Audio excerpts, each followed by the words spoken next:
What are the 3 basic building blocks you need in order to heal yourself emotionally?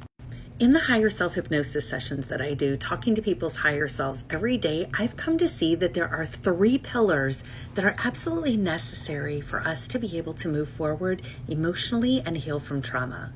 And those 3 things are self-worth, self-love, and the ability to fully and completely trust yourself.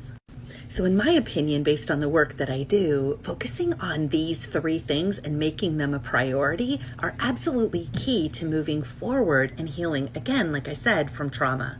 And if we're having a difficult time believing in ourselves, loving ourselves, and trusting ourselves, it's because we've got some sort of block. Let me give you an example from a recent higher self hypnosis session where I asked my client's higher self if it would benefit her to have her higher self download creator's definition of self-worth into my client and have her definition match creator's definition.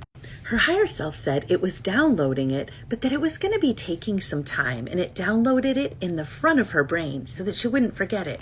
I asked why it would take some time and why it couldn't be instantaneous, and her higher self said because she had a program that was blocking it.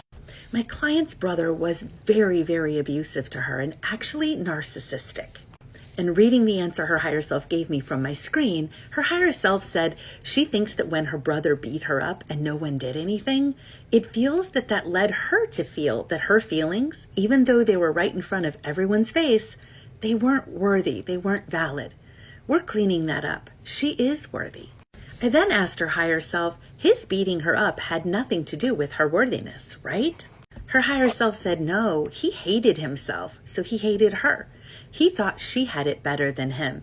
She was the mirror of what he thought his life could be. He did not want hers to be better than his, so he took her down.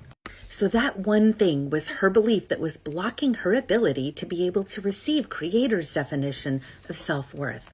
Her belief that her feelings were not valid, were not worthy because of her brother beating her up.